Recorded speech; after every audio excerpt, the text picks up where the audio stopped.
and devoted to the cause of Liszt. And so we hope to honor them in some small way during this festival. The Sunday morning 10:30 session will actually be a memorial recital in honor of Eugene, and Eugene's widow Elizabeth will be in attendance. And so we're delighted to have her here. As I think back to Karen Shaw's impact on all things Lisztian, if you did a count of members of the American Liszt Society who studied with Karen Shaw, I suspect that she has more students or former students who are members of the society than any other teacher in the country. And so she will be greatly missed. She was president of the Indiana chapter of the American Liszt Society, and so they are trying to reorganize in her absence. So we want to honor those two absolutely wonderful colleagues of blessed memory now. I always like to start the session by using the words of Fyodor Dostoevsky in the novel The Idiot, where Prince Mishkin says, somehow beauty will save the world. And in this rather banal culture and era that we live in, I think beauty is the thing that can draw us together. And Liszt certainly understood that in so many ways, as well as his rivals, most of whom showed a great deal of respect to him despite their differences. And I know we're going to hear some wonderful playing of that great romantic repertoire. We're also going to hear some marvelous presentations, and I'm particularly looking forward to the presentation on Joachim, given his convergence and divergence and convergence again from Liszt. So we welcome you all to this year's festival, and we thank Dr. Baruch Meir for all of his hard work in putting this together.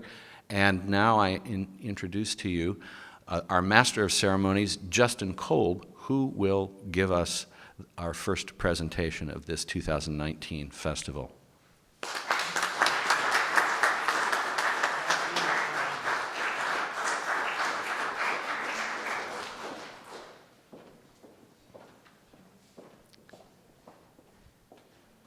Everyone happy? That's what I like to hear. I'd like to begin by, I asked for a page turner, and Bob Hamilton was kind enough to nominate, I don't know how much arm breaking and twisting he had to do, but I would like to introduce to you my festival assistant and super page turner, who is a DMA aspirant, E. Liu.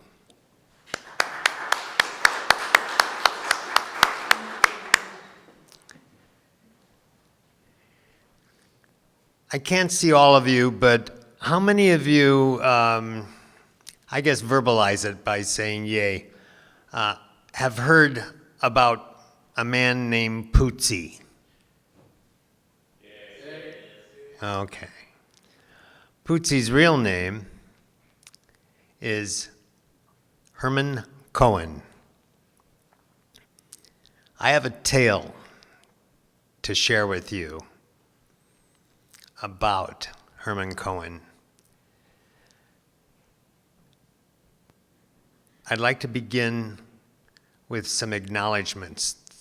What I know about Herman Cohen, otherwise known as Pootsie, which is in 19th century Europe an affectionate name, best translated as Little Darlin'.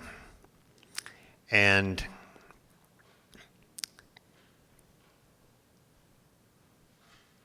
Little Darlin' was born in Germany, and in 1821, he's 10 years younger than our friend Francie. He and his family were practicing Jews in a liberal sense, as one musicologist put it. And He loved the liturgy and the traditions of Judaism more than his family, actually. He went to all of the Sabbath services, all of the high holy days, as a boy. He was an unusual boy. He began piano lessons at the age of 4. By 6, he was improvising on operatic tunes that he had heard. God bless you.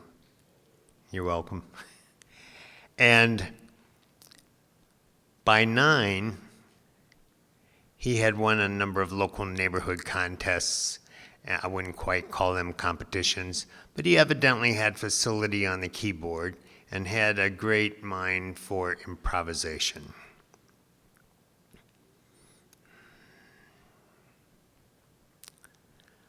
By 10, and later by his own admission, he was a very spoiled brat.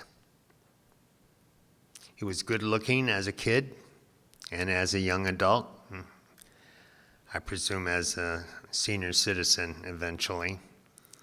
And I think he died at the age of 49. And he was a show-off. There was a lot of evidence that he was gifted enough to become a major composer and piano virtuoso. He also played the organ. And his mother decided that nobody in Germany was going to help him, so she took him to Paris.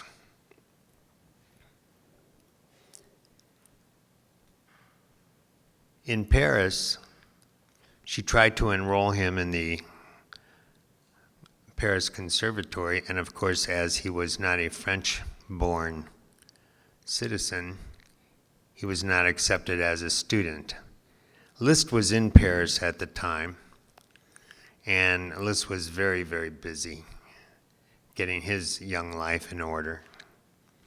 And she arranged for an appointment with Liszt, who was irritated but thought for purposes of smart marketing and promotion he should see the lad. He met with the mother and the child. Child is now 13. So Liszt listened to him play the piano and asked him to improvise a couple of things, and Liszt was impressed. The end of that story and the beginning of Herman's real life is that Liszt might be called a stepfather and Herman Liszt's ward, along with Marie, the Countess Marie d'Agoult. And they all got along together. He studied. Liszt loved him. So did Marie. Everybody loved little Pootsie. Pootsie was now a teen. Pootsie was introduced to royalty by Franz Liszt. He was introduced to wealth by Marie. And he was introduced to the famous salon audiences of Princess Belgiojoso. Don't you love that name? It's taken me years to pronounce it close to correct. So, everybody loved Pootsie, and he was known. He had a reputation as a result of these salon concerts throughout much of Europe, and this is really unusual. Along came Liszt's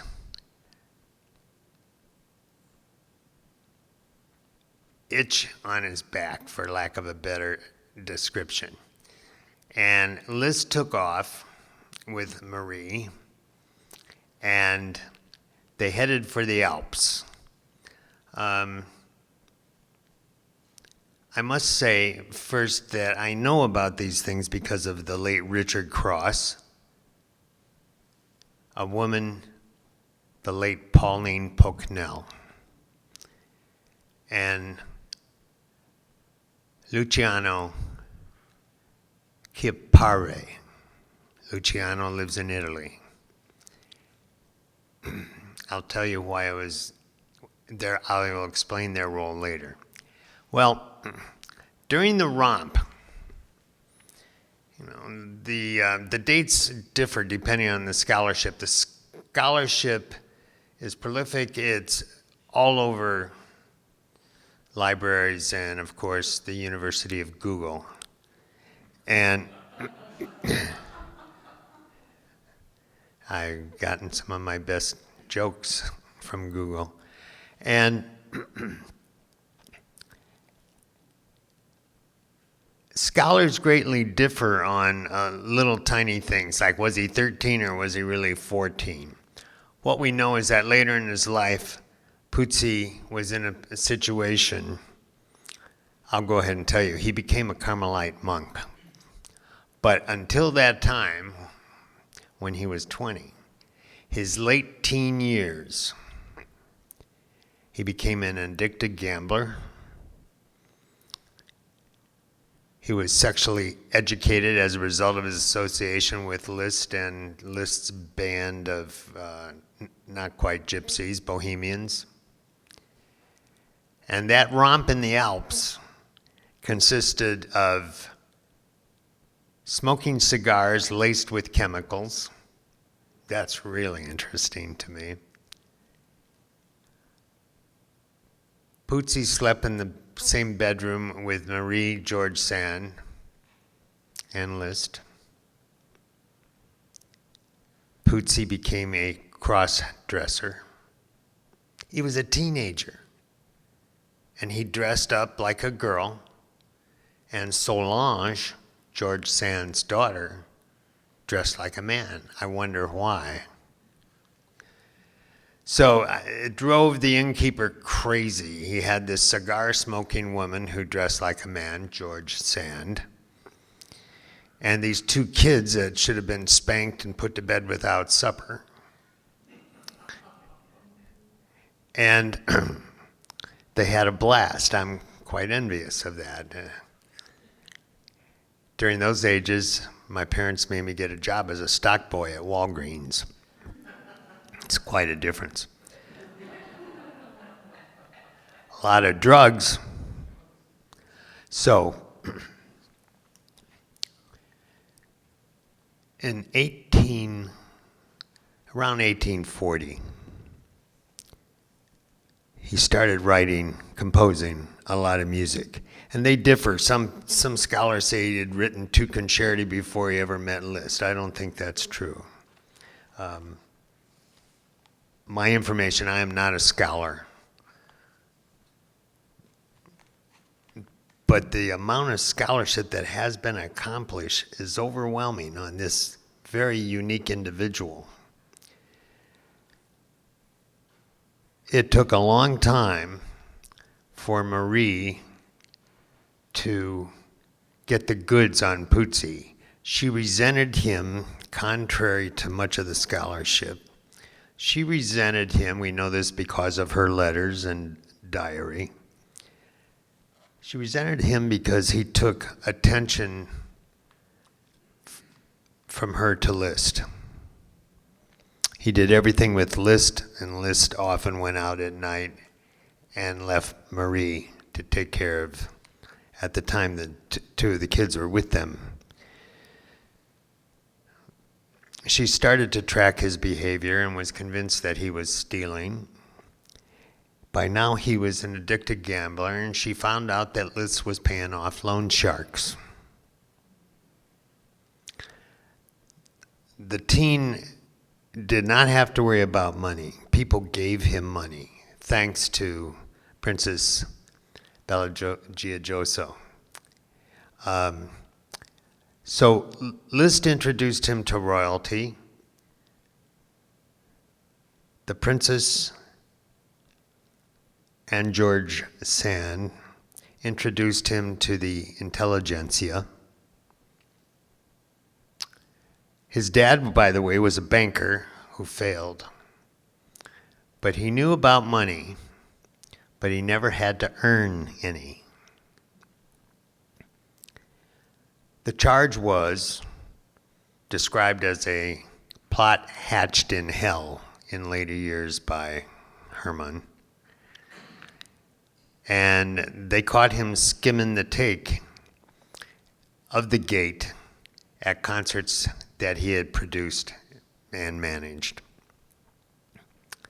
Liszt finally was quoted as saying, "I never want to hear him spoken of in my presence ever again." So there was an estrangement between young Herman and young Franz Liszt. During that time, Puzzi, who now was composing secular works for piano, chamber music, and he later went on to compose 30 canticles and 90 anthems and hymns. Why don't I play something for you? These are just samples. I didn't practice.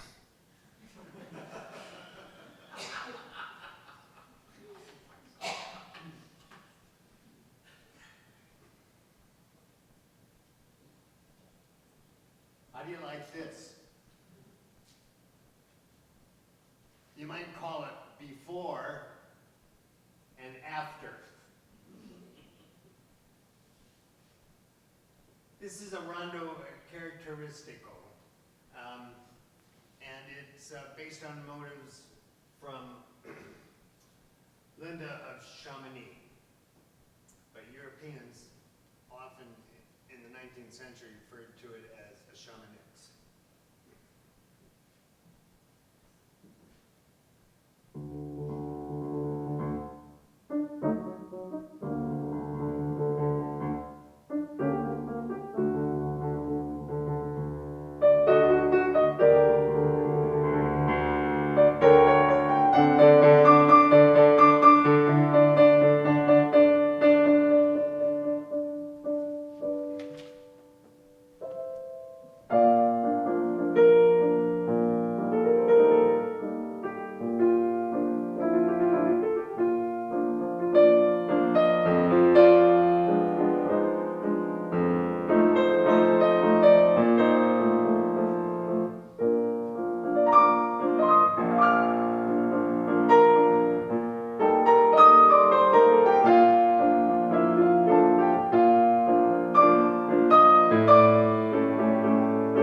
Rather simplistic. A lot of 1, 4, 5, 5, 7, 1. But I leave the judgmental things to you. Where was I? What happened is that for the first time in his life, because of the estrangement, and nobody would talk to him, San just washed her hands of him. The princess no longer invited him even as a guest to the wonderful Salon series that Pootsie actually helped her put some of them together. And Marie just didn't think of him again. He got a job playing in a Catholic church, which was something new for the Jewish boy. Now, the Catholics at the time still have a devotion known as 40 hours, where they venerate the exposed Holy Eucharist in wafer form, typically exposed inside what is known as a monstrance. It's a fancy cross, not a crucifix. It has no corpus. And during the devotion, Pootsie started thinking about the host and actually had an epiphany. He expressed an interest. He actually went to Lamennais, who had been an advisor to him and was very concerned about the boy's character. And he converted to Roman Catholicism. Not only that, he became a monk, going from this playboy of the Western and Eastern worlds to the life of monastic lifestyle. And he became very serious, and he fell in love with God. And there was often talk about Liszt as a role model for the boy who, as we know, Liszt loved God. He was on and off a practicing Catholic. Liszt aspired to wear the robes of a monk, I think with one of the Franciscan orders. Pootsie was so enamored with the life and with the theology that he requested to be ordained as a Carmelite priest. By the way, there were two orders, or let's say two sects of Carmel. One was the Barefoot Carmelites, the discalced Carmelites. And there are some photographs of this one. And you can't see it. I always thought, well, that meant, sandals with socks or something. They were barefoot. They were barefoot in the snow, which impresses me.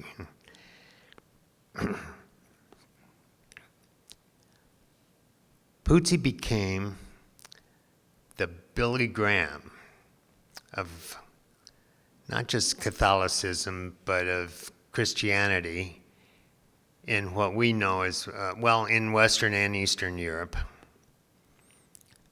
He had been introduced to the Pope, one of the Gregories, I get them all mixed up. And the Pope asked Father Herman to go to England and reboot the Carmelite order, which he did. Now, the scholarship tells us that thousands showed up to hear him preach. Personally, I don't believe that, but I think he was a popular preacher.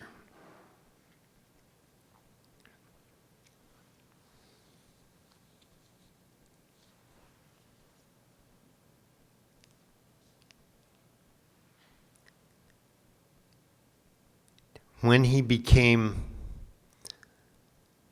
in the novitiate of the Carmelites, he had to make what they called a profession, which included a confession.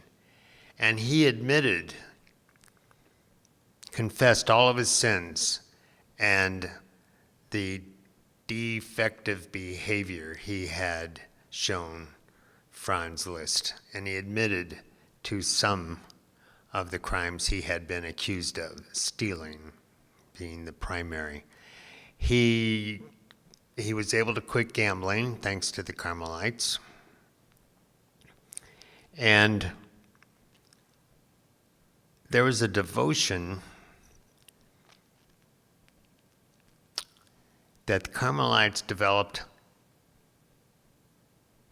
to have a campaign initiated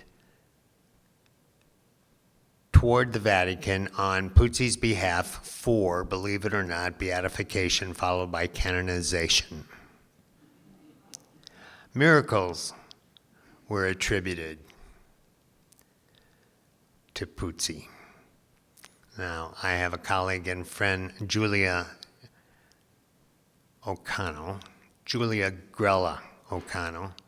She's located in Binghamton, and she has just written a book, and it's been published, by whom I'm not sure. And she addresses the entire spiritual side of Father Herman. And she says she has no record of any dialogue with the Vatican, but people believe that he was on the rolls of beatification on the way to sainthood.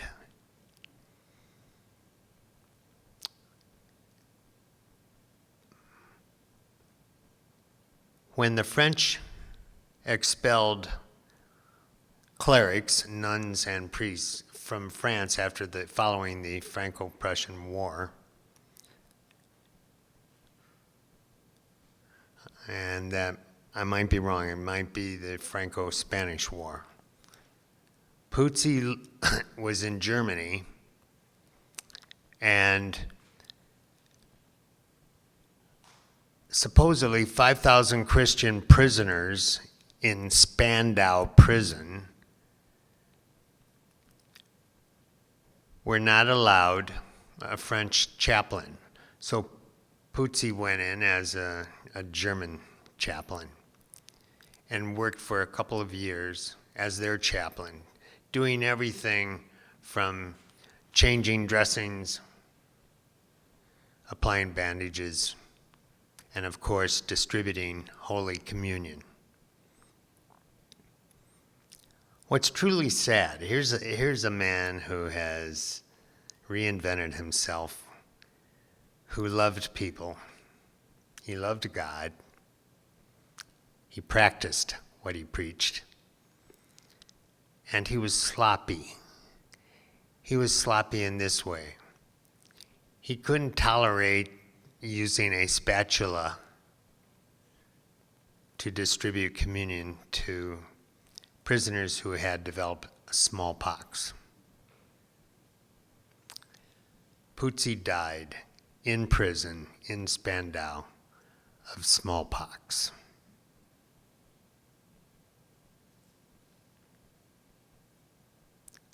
Now, I will tell you why he never reached canonization. But I thought you'd like to hear something that what I played was, of course, an arrangement or paraphrase of Donizetti's Linda of Chamonix. And here's something that Puzzi composed himself.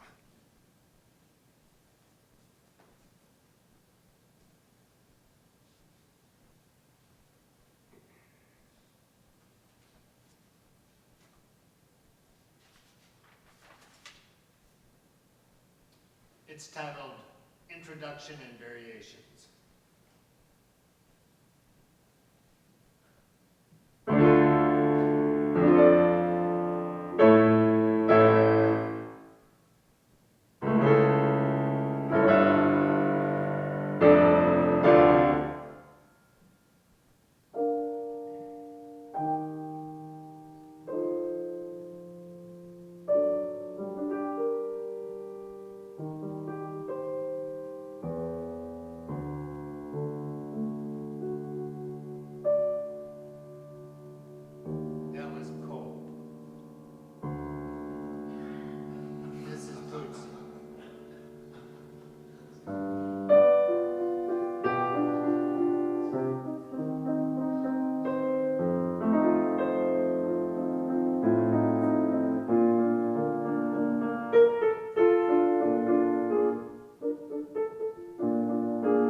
How did I get hooked into this presentation and taking a serious look at Father Herman? Well, I was performing at the Great Romantics Festival, and a man by the name of Richard Cross came backstage and said,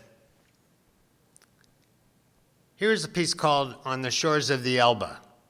It's written by a fellow who was a ward and a student of Liszt. I think it has merit as a composition. I'd like you to take a look at it, and if you agree, I want to invite you to my home in Yonkers, New York." And I got a lot of stuff on this guy that they called Pootsie. I said, "What did they call him?" He said, "Pootsie." I said, "Okay." Richard and I, his wife, and by the way, Richard was a Catholic priest who had been released from his priestly duties, and he married an ex-nun who had retired from the New York public school system. They were a marvelous couple. They were church musicians, both of them. And the story is that they belonged to, you got it, a Carmelite parish in Tarrytown, New York. And Richard's going through some of the library of the choir, which he was now entrusted with, and he found this hymn, and it was SATB, and he asked one of the nuns, "Where'd you get this?" And she said, "Oh, I've had that for years." She said, "I've got a whole book of hymns by this guy, Father Herman." And Richard started really digging into it, and that hymn that she had shown him was indeed by Herman Cohen. And so Richard's telling me all this stuff, and he had several books. There are books mainly in French, and there's one in English. And Richard published an article in JALS, and which was, I thought, a nice capsulization of volumes of musicologists' output. So I asked him, "Well, what do you got for the piano?" And he said, "Well, it's a funny thing about the piano music. It's all disappeared." And it had all disappeared, sort of. So I contacted every musicologist, and I know I did. I asked Dolores Pesce and, of course, Alan Walker and Rena Mueller and Dick Zimdars, what do you know about this guy? I asked Michael Saffel, and nobody knew much. They certainly didn't know how to point me in the direction of the piano scores.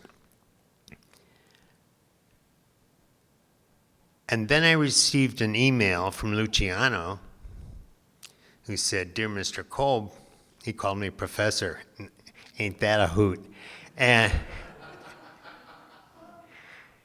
he said, "I'm sorry," he said, "I have been purging my email files, and I found this email from you, and it was dated a year ago."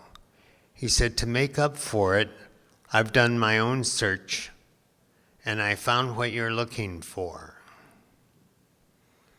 Now, I would tell you exactly where it is, but Leslie Howard, I think, is looking for a new project. And it's the kind of thing that he would go after. So I'm still protecting it, but I can tell you generally, I'm 77. I probably got a good 3 more years left, so I'm...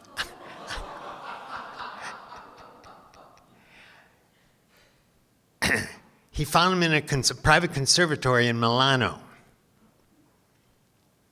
Shortly after that, it's summertime, I get a call from Pauline. Pauline was on a public phone in Paris, and she said, "Justin, you're not going to believe this." Pauline, by the way, was she was on the Alan Walker team of research, and she was on the staff of McMaster University as a translator and an interpreter from French to English and vice versa. And she spoke a couple of other languages. We loved Pauline. and she smoked cigarettes, and we'd watch how long that ash would get. Regardless, I digress. I apologize. She said, "You're not going to believe what I found." I said, "You found more Puzzi piano music." She said, "Indeed." And it's sort of like what I think Helen Tarchowski and Rena and a number of you in this audience have discovered at the Library of Congress. We got a lot of stuff from ALS, and it's in cardboard boxes in the cellar. Well, that's where it was, in the Bibliothèque France. I don't know if that's correct to say Française or regardless. It's that big, wonderful library, that font of information in Western Europe, in the heart of Paris. And she found the rest of the scores. So Luciano and Pauline arranged a contact for my wife and I, and we did everything on email. And the deal was this: they would not Xerox manuscript. They would not even Xerox some of the music that had been published by Ricordi. Also, Puzzi had a friend who underwrote publishing in a magazine, and this is why this music that I have here today is engraved, and it's not original manuscript. The deal was I would pay money, and they would photograph all of the scores. And if you want to see the photograph, come see me during the festival. And I brought one of these pieces with me of the photographs. And then Barbara and they arrived unnumbered. Can you imagine? So we, very carefully make sure we didn't make mistakes, and we numbered each of the photographs. Photographs are about this big. And we took them to Staples. We spent 6 hours in Staples. Unbelievable. And when later visits were required. And so that's how we compiled something for me to practice with. And then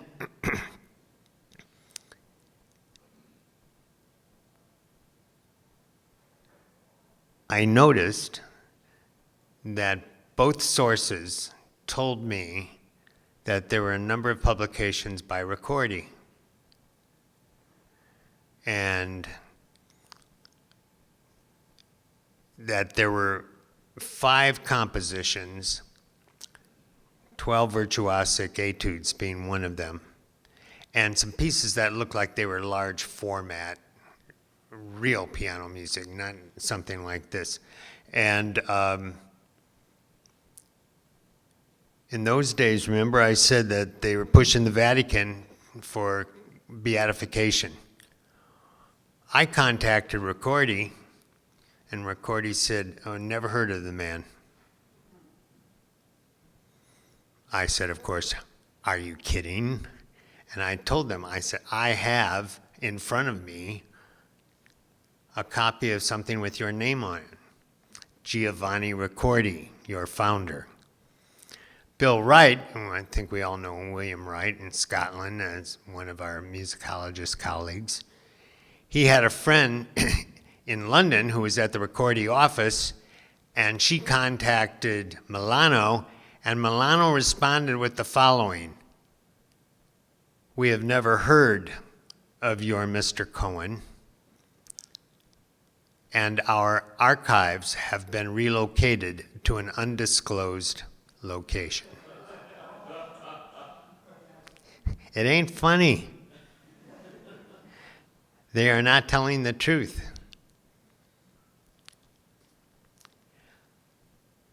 Thank you for hearing my tale. That's the end of it. I don't know if I'm going to pursue this or not, but it's an intriguing story.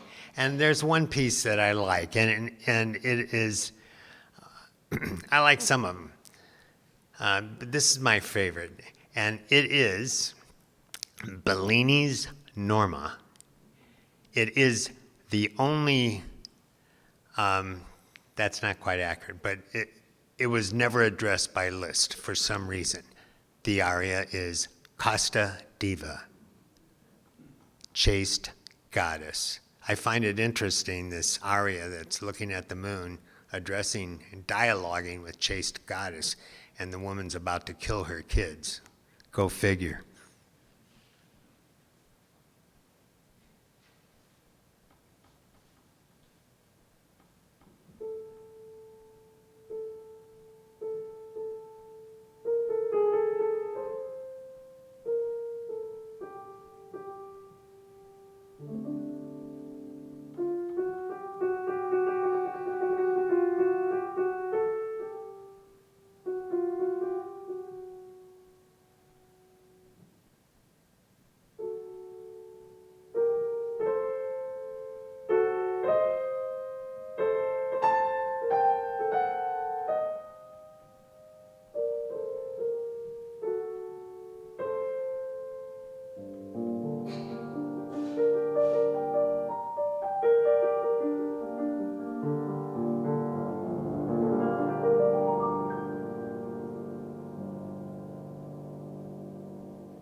As Elvis used to say, thank you very much.